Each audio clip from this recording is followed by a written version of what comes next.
Today, we will be doing a breathwork practice on the theme of mindfulness. And this type of breath work is used to resolve inner conflict.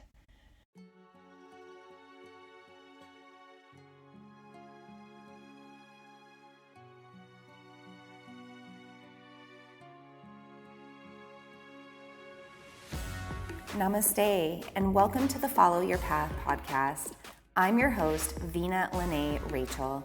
I'm a moon priestess, intuitive, emotional alchemist, and channeler of the divine, and I've been diving into the worlds of the spiritual and metaphysical for over a decade now to self-heal my own trauma, become more emotionally stable, and cultivate my manifestation magic. I am so excited to now be bringing these same tools and techniques to you on this channel. There are a variety of ways for us to work on our higher selves. We can use practices like yoga, meditation, and breath work.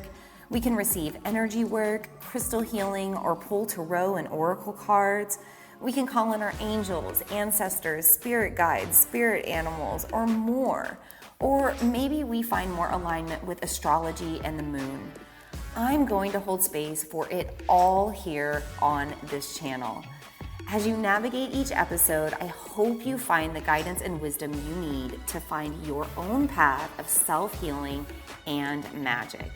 May you become confident and courageous enough to continue to follow the path that best serves you. Thank you so much for tuning into this channel and trusting me to be a part of your unique journey. It truly is an honor to do this work and be here. Let's dive into today's episode.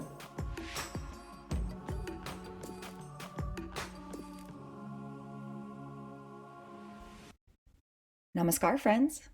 Welcome back to the show and happy Mindful Monday.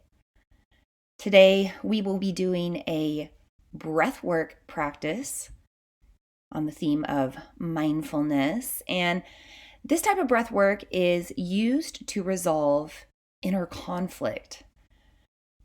So if you've been following the podcast, you've been listening to my story on my journey through India, but I haven't gotten very far. So I do want to apologize if you're hooked in and you've been anxious to hear more. And it's funny because it's the same spot that I have always stopped in. So if you've been maybe listening from the beginning, you know that I have tried to share my India journey for 5 years. And for some reason, I always stop, whether I'm blogging or writing about it on social media or talking about it in the public. I always stop and never continue on. And guess what?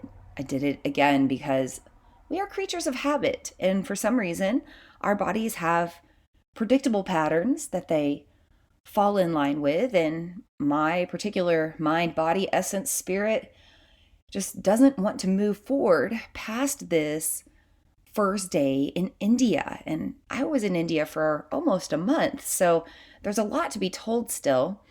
And I've been taking the time, in between now and then, in between this last episode and then, to figure out what the heck is going on with me.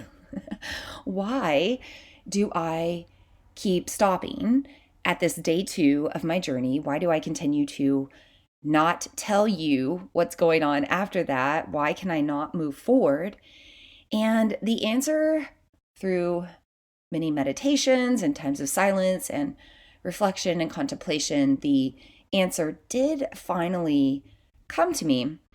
And part of that answer is due to the fact that I was going through some pretty extreme shock right at the beginning of my travels, just culture shock and, being dumped into Calcutta after traveling for 2 days. It was just a very shocking situation. And then having to share a bed with a complete stranger. I mean, she was female, but still having to share a bed with a complete stranger first night of my trip. There was just a lot going on there and a lot to take in, including on the second day as well, the second day that I haven't shared with you yet.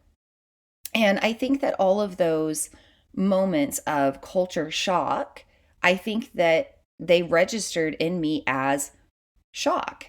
And I also went through a pretty shocking traumatic event at the very end of my trip, which we will get to at some point in one of these episodes down the road. But I think all of that shock on my system made me block things out in my memory. They made me black out. And if anybody that's ever been through trauma probably knows about this or has experienced this, I am a product of childhood trauma. And it's funny when it's not funny, but dark humor sort of way, I look back on my childhood a lot of times, reflect back on my childhood, try to remember things from my childhood. And honestly, within the first like 5-6 years, I barely have any memories. But when you go up until the age of about 13, 14 years old, I still have very few memories from my childhood. And it's sad, but most of those memories are not happy ones. I have very few happy memories. I can probably count them on one hand, maybe two, from my childhood, the first 13, 14 years of my life. And that's because I blacked out and blocked out a lot of the other experiences. So we have this thing that we do, where we don't want to remember things that were upsetting to us. Because when we have a memory come up in our mind, we have a chemical reaction in our body as well. It creates stress, it can create tension. This is why it's so important to go back into those moments and surround them with love and gratitude, but reroute the system, so to say. But yes, when you go through shocking moments, even if it's culture shock, even if it's mild shock, it doesn't have to be a traumatic event where you were injured or, saw something really horrible or you went through a very scary moment. It can simply be a shocking moment, and it's going to mess with your mind and block out your memories. So that's something that I've been going through as I've tried to get this story out to you. I just realized that I had had a lot of shock and awe, both at the beginning and end of my trip, that had made me kind of block out some of the memories or make them morph together, and some days were mixed up with other days. So I really had to sit over this past week and a half or so and think about my trip and reflect on it and read my journals and kind of line everything up and get past some of that culture shock that messed with my memory. And I now have all of the notes written out for my next episode, and I'll be getting that to you hopefully today, but if not today, then definitely tomorrow. So one of the main ways I broke through this internal conflict is what I'm going to call it, this conflict of wanting to retrieve these memories, but also dealing with shock and awe causing me to block them out. I came across a Kundalini breathwork practice or a Kundalini Pranayama practice. And I wasn't using it for this particular issue or challenge. I just wanted to do this breath work as practice in my yogi life. Now, I just want to put it out there that I am not a Kundalini yogi practitioner. I am not a certified Kundalini yoga teacher. I'm certified and trained in Hatha. That's usually what I practice. I have experience in both Hatha and Tantra. Kundalini practices are something that I've touched base with. I certainly had a little bit of Kundalini experience in India, and I've had some along the way since then. So occasionally I'll come across a video online or some sort of class online or continuing ed, and it's rooted in Kundalini. And I'm not going to shrug aside that practice just because it comes from a tradition that I'm not familiar with. I'm actually going to dive in and have the experience for myself and see how it impacts me. So I came across this Kundalini Pranayama practice, and it is a breathwork practice to resolve internal conflict. And the teacher that was describing it was talking a lot about anxiety and how, we make up these stories that cause us to not move forward. And maybe that's what I was doing. I wasn't sure, but I decided to do this breathwork practice just to see what would come up. And then maybe on the side, it would help me with the podcast, in addition to other things that I had going on that were conflicting within me. So before we move forward, I do want to just talk a little bit about yoga, because this breathwork practice is yoga. And I think a lot of times in the Western world, we've gotten very fitness oriented around yoga. And we think that it's just these physical postures, or, standing on one leg, or standing on your head, or being super bendy and flexible like a pretzel. And, all of those things are certainly aspects of yoga. But yoga itself is eight limbed. There's 8 facets of yoga. There's 8 paths of yoga. And this physical part, asana, the physical postures, that's just one of them. Another limb of yoga is meditation. Another limb of yoga is philosophy and contemplation. I apologize. There is a train going by me right now. I do have noise, background noise blocked out, but I'm not sure what you can hear there. So yes, so there's asana, the physical postures, there's meditation, there's other things, there's breath work. Breath work in itself, pranayama, is a limb of yoga. So you could simply practice breath work on a regular basis and you would still be practicing yoga, even if you weren't doing any of these other, standing on one leg or other physical postures or flowing through different movements like you've probably seen in the Western world. So this is a Kundalini yoga practice. And anytime we're practicing yoga, we are manipulating our prana, our life force energy. So you're going to feel some different sensations and experiences. You might have emotions and memories come up. You might have physical sensations in your body. All of this can be experienced when you're practicing breath work, because you're manipulating your life force energy. You're manipulating your prana. Before we actually start this practice, I just want to put a note out there to please not do this practice if you think you are pregnant. Please do not do this practice if you have some sort of heart condition. Please do not do this practice if you have any sort of medical or health issue that could impact you. And if you are practicing the breath work and you start to feel off, if you feel dizzy, faint, nauseous, just off in any way, please set the practice aside and just listen, just breathe in your own way that's most comfortable. Pranayama practices can be very, very powerful and potent. So I want you to really be mindful as you navigate this practice and listen to your body, listen to those cues, and ask yourself if you can continue with the practice or not. We are only going to do maybe 2 to 3 minutes of this breathwork practice. Now, traditionally, you would do it for a minimum of, I believe, 11 minutes. I always recommend that you start out breathwork practices at about 2 to 3 minutes. That's about how long it takes the body to really drop in and focus on the breath. And then you can always move up your time from there as you get more comfortable. This particular breathwork practice is used to resolve internal conflict. You're going to start, if you would like to add a mudra or hand gesture, you start with your hands on your chest, and you're going to have your thumbs facing up towards your head, your fingers facing the center of your heart, facing each other. So you're just kind of securing your hands right around your chest, right around your heart space. And this way you can really feel your breath moving through your heart, moving through your hands. You become more aware of the breath. And I'll also talk about how the hands make us feel safe as we're navigating the practice as well. But I'm going to talk about that at the end. Another thing, I'm not going to have music in the background of this breathwork practice because I really want you to tune inward. I want you to listen to your body, listen to your breath, listen to your mind, your emotions, listen to the cues so that you can be more mindful throughout. Okay, So if you've got your hands on your heart, that's great, on your chest. If not, you don't have to do that mudra. Please make sure that your feet are firmly planted on the ground or you are seated on the ground.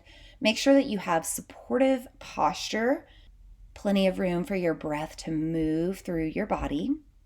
And before we get started, I'm going to break this down. So when you inhale, you will inhale through your nose to a count of 5. I will guide you. You will exhale through your nose to a count of 5. I will guide you. And then you will hold that breath out for a count of 15. Again, I will guide you. And then we will breathe in again. Okay? Preferably through your nose both ways, but if you need to breathe through your mouth, that's fine. If my count doesn't match your count, that's fine. Go at your own pace, but know that you're trying to make that hold about 3 times as long as your inhale and exhale. So your inhale and exhale will be balanced, and then that hold about 3 times as long. We're going to try to do 5, 5, and 15. Let's all take a deep breath in and out just to start. Just kind of reset, shake out your body. Here we go. Inhale, 2, 3, 4, 5. Exhale, 2, 3, 4, 5. Hold, 2, 3, 4, 5, 6, 7, 8, 9, 10, 11, 12, 13, 14, 15. Inhale, 3, 4, 5. Exhale, 3, 4, 5. Hold, 2, 3, 4, 5, 6, 7, 8. Almost there. 11, 12, 13, 14, 15. Inhale. 3, 4, 5. Exhale. 3, 4, 5. Hold. 2, 3, 4, 5, 6, 7, 8, 9, 10, 11, 12, 13, 14, 15. Breathe in. 3, 4, 5. Exhale. 3, 4, 5. Hold. 2, 3, 4. You're about halfway through this practice. 7, 8, 9, 10, 11. Keep going. 13, 14, 15. Inhale. 3, 4, 5. Exhale. 3, 4, 5. Hold. 2, 3, 4, 5, 6, 7, 8, 9. Almost there. You can do it. 13, 14, 15. Inhale. 3, 4, 5. Exhale. 3, 4, 5. Hold. 2, 3, 4, 5, 6, 7, 8, 9. We're going to do one more round after this. You're almost there. 14, 15. Breathe in. 3, 4, 5. Exhale. 3, 4, 5. Last time, hold. 2, 3, 4, 5, 6, 7, 8, 9, 10, 11, 12, 13, 14, 15. Deep breath in, reach arms overhead. Stretch it out, stretch it out, stretch it out. Exhale. Let your arms relax. Maybe stretch. Oh, I feel like I need to stretch. Oh, shake it out, let go, recover. Take a moment to notice how you feel.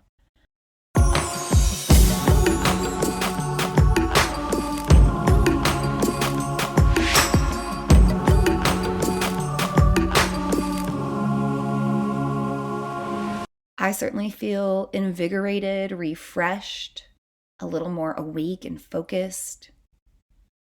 How do you feel after that practice? And feel free to leave me, a comment in the reviews on this show. Let me know how this breathwork practice served you. I like to really mix it up with these Mindful Monday episodes. Sometimes we're just going to talk about mindfulness and give tips there. Sometimes we're going to do practical practices like breathwork and meditation. So I hope that this breathwork or pranayama practice did serve you. I want to talk about how it helps us. First, we have our hands around our heart space, right? Hands on the body. Anytime we're touching ourselves, we're giving ourselves loving touch.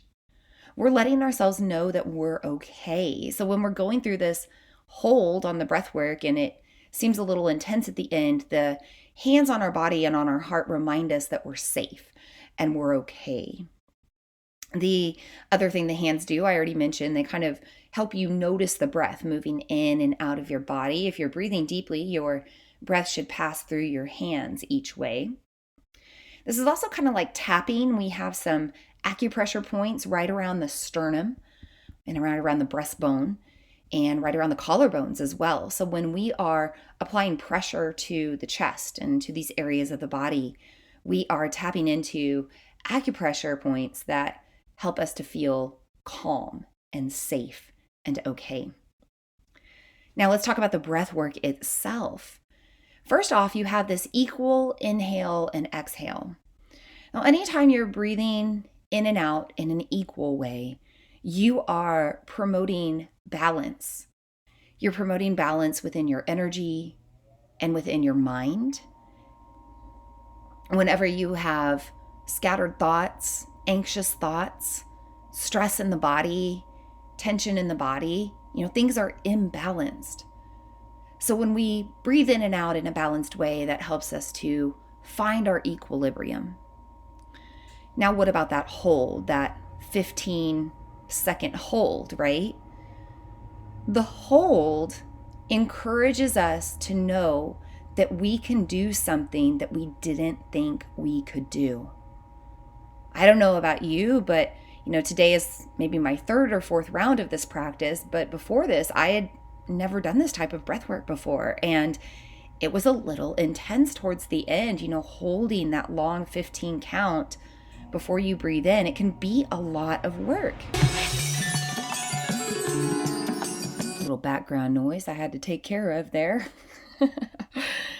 Speaking of, inner conflict, one of the inner conflicts I deal with a lot is perfectionism. Venus in Virgo, I like to have my work be perfect. And this is something I talked about in one of my first mindful episodes for season 2. I talked about how we can limit ourselves sometimes out of perfectionism and wanting things to look all pretty and proper. And that was one of the things that was holding me back from moving forward with my podcast in general. So I have been recording all of these episodes on my laptop through GarageBand and kind of wherever I can, even if there's a little background noise. And today I'm at my yoga studio, but I'm out front in the office and the heat kicked on and made some noise, and so I had to go fix it. But sometimes we have to do things in a different way just to bust ourselves out of our limitations. And so that's what I'm doing. I'm not using my fancy podcast microphone. I'm using my laptop. The sound quality isn't as great, but it's okay. It's kind of the rawness I wanted around this India story anyway. And it makes me record my episodes with no excuses. So let's talk about this hard work that we're doing in our breathwork practice, in our pranayama. When we do this hard work in the breath, through the breath, it carries over into other aspects. That is what yoga does. Yoga comes from the word yoke, as in to connect and bind our mind, our body, our spirit, our breath.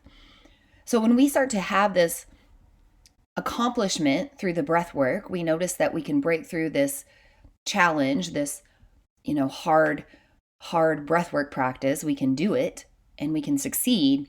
It encourages us to do other things with success. It encourages us to move forward when we're feeling stuck, to quiet those anxious thoughts in our mind.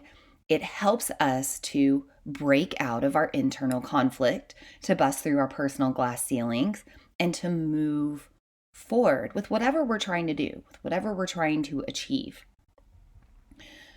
When I did this breathwork practice for the first time, again, not using it intentionally to help me move forward with the podcast, but just trying out a new pranayama practice. Immediately after I was finished, I sat down and wrote down all of the notes for my next podcast episode, for my day 2 India journey, for that next step, the thing that I had been holding myself back from. I finally moved through and made all the notes for it. Now, have I recorded the episode? No, I haven't had time. And I wanted to save myself for this Mindful Monday episode. I wanted to do this breathwork practice again so that I feel ready and energized to actually record that other episode today. I did not realize that the shock of my trip to India had prevented me from moving forward and sharing my story until I did this breathwork practice.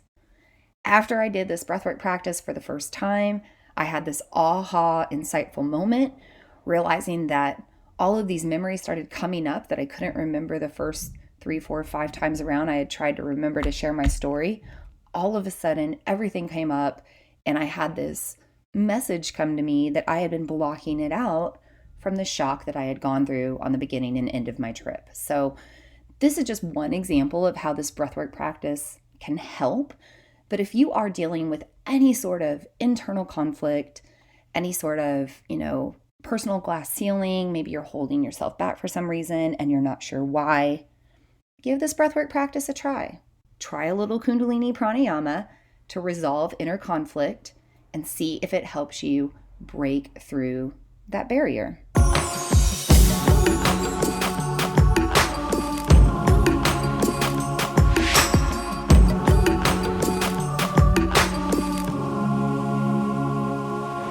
One more thing, I almost forgot. I want to talk about how this breathwork practice really works to help you bust through those barriers. So we have to go back to that concept of prana that I mentioned at the beginning, right? The energy of our breath, the energy of our inhale, this prana life force energy. It's moving within us all the time, moving throughout us and around us. But when we are anxious, when we feel limited, when we have inner conflict, our prana is scattered. Our prana isn't flowing properly. It's concentrating into certain energies of stress in places in the body, and maybe it's blocking out memories in certain places of the body. But there is this imbalance in prana whenever we feel anxious, whenever we're dealing with some sort of conflict, whenever we're dealing with self-limiting beliefs and behaviors. Our prana isn't flowing appropriately. So when we practice this Kundalini Pranayama, notice that word pranayama or breath work is the lengthening or control of our life force energy. So we're doing this breath work practice to work on our prana. And whenever we're in that hold at the bottom of our breath, waiting to take that other breath in, our prana is actually redistributing itself in our body. So it's going to those places where it was void before of prana, where maybe the energy got scattered inappropriately. It starts to move into those empty spaces as a energetic survival technique. It's really cool in that way. So here we are, we're taking this equal inhale and exhale to help balance our mind, balance our energy, calm our thoughts. And then we hold and kind of put ourselves into a survival mode, and our prana starts to move out of those concentrated places of stress, heightened emotion, and distributes back evenly into the rest of the body. So again, we're working to maintain equilibrium or equanimity with our prana the longer that we do this breath work. So that's what I have for you today, friends. This breathwork practice, a little bit of background info on it, personal example of how I've been using this in my own life. I hope that this pranayama practice and episode served you today. I look forward to sharing the rest of my India journey, hopefully over the next couple of weeks, as we're in Sagittarius season. Sagittarius people love to hear and read story and share story even sometimes. And so I'm in that energy, taking advantage and sharing my India journey with you. So our next episode, either tonight or tomorrow, will be about day 2 of my journey. And then hopefully every episode after that, moving forward, you'll learn all about my month-long Shakti spiritual pilgrimage. Until we meet again, may we all be happy. May we all be healthy and well. May we all know peace and feel safe. And may we all feel loved, be loved, and love one another. And so it is, and so it is, and so it is. Blessed be. I hope today's message served you. If you enjoy the Follow Your Path podcast, I would love for you to leave a review. As a thank you, every month I do a drawing from the reviews and I choose one person to win a free 1-hour, one-on-one soul coaching session with me. This can be done in person or online depending on where you are. I also feature reviews on my website and social media, so thank you for the feedback and the testimonials. It truly is an honor to be here. Thank you so much for tuning in, and I look forward to meeting with you again in the next episode.